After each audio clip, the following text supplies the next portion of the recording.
How the Battle of Trenton saved the world, the decision that saved America, the decision that saved the world. Washington crossing the Delaware before the Battle of Trenton.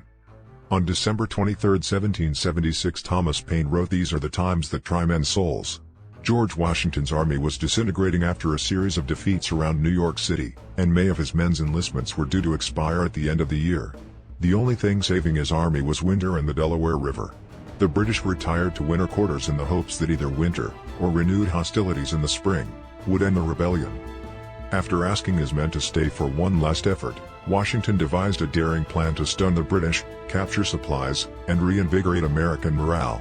The plan was to ferry his army across the Delaware on Christmas, and strike the Hessian garrison at Trenton.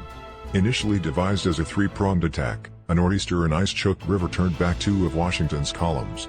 Only the main army, with Washington at its head, made the arduous crossing 9 miles to the north of Trenton.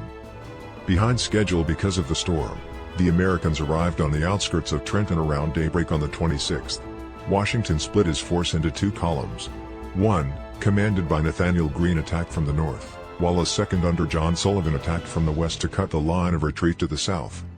The Hessian garrison, under the command of Colonel Johann Rall, had been harassed by American militia for several weeks and were exhausted. Despite Washington engaging the pickets on the outskirts of town, Rall was taken completely by surprise. A running fight through town was a decidedly one-sided affair.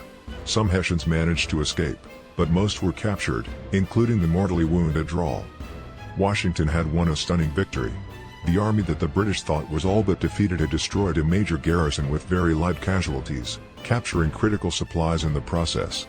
Emboldened, Washington would recross and cross the Delaware again over the next 10 days, fighting and delaying action at the Battle of the Assunpink and winning another stunning victory at the Battle of Princeton.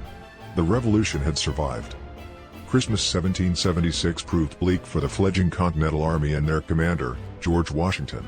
Since the previous summer, they had been pummeled by the British under Lord William Howe at every turn. Driven across New Jersey and now huddled in a frozen encampment in Pennsylvania on the western banks of the Delaware River, Washington was desperate. His men were poorly clothed, in ill health, starving, and many of their enlistments were due to expire. In order to keep his band together and improve morale, Washington sought to take the initiative from Howe. He knew that across the Delaware River, encamped and housed in Trenton, New Jersey, was a garrison of German Hessians. He thought that attacking the Hessians at dawn on the day after Christmas was a gamble worth taking. If the Americans won, they would not only defeat a force of European troops, on their own terms, but they would also secure much-needed supplies and provisions. His plan was audacious. He would move his 2,400-man force, including horse and 18 cannons, across the ice-choked Delaware River, divide and strike in 3 columns from the north at sunrise on December 26. The task of ferrying everything across the Delaware River fell on General John Glover and his rugged band of Massachusetts fishermen. After revealing his plan at a council of war, Washington ordered as many boats as possible be located and ferried to his position 10 miles above Trenton. The freezing soldiers of the Continental Army were given meager provisions for 3 days and were not told the objective, only that the password was, victory or death. The moon was full on Christmas night. As men and material loaded into the transports, Henry Knox, Washington's chief of artillery, recalled in a letter to his wife, floating ice in the river made the labor almost incredible. The river's strong and swift current complicated matters, as did a nasty nor'easter which began pelting everyone with snow, freezing rain and sleet, accompanied by a steady and stiff wind. By 2 a.m., Washington's troops were across. Perseverance, wrote Knox, accomplished what first seemed impossible. On the outskirts of Trenton, Washington divided his army into 3 columns.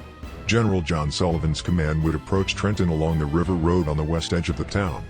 To the center and the left, Washington left those columns under the command of General Nathaniel Greene, who would enter the town by its 2 principal road arteries. It was to be a coordinated attack.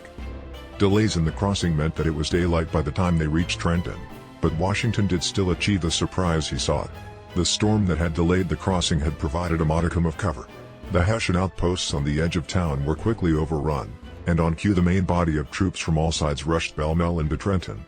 Recalling the assault, one American officer said, "I never could conceive that one spirit should so universally animate both officers and men to rush forward into action." Knox's guns sprang into action too, covering the length of the streets and permitting no avenue of escape for the stunned Hessians who poured out of their barracks to repel the invaders. Close quarters, hand-to-hand fighting raged in the narrow streets of a town now fully awake. Knox wrote, There succeeded a scene of war of which I had often conceived but never saw before. It was as if the pent-up rage of the Continental Army had been unleashed by the furies of war. For 2 hours the battle raged with the Americans never relenting. The Hessians pulled back in as orderly a fashion as they could through the streets of Trenton only to be surrounded by the Americans in a peach orchard on the outskirts. Hessian commander Colonel Johann Rall attempted to rally his men, but it was of no use. They were demoralized and frightened. An American soldier felled Rall with one shot, mortally wounding him. The remaining Hessians threw down their weapons and pleaded for mercy. The Hessians lost 22 men killed in the fight with another 86 receiving wounds and close to 900 were taken prisoner.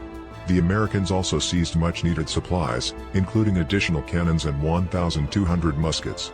The Americans suffered only 5 casualties, all only wounded. Among them was 18-year-old James Monroe, future President of the United States, who suffered a severe wound in the shoulder.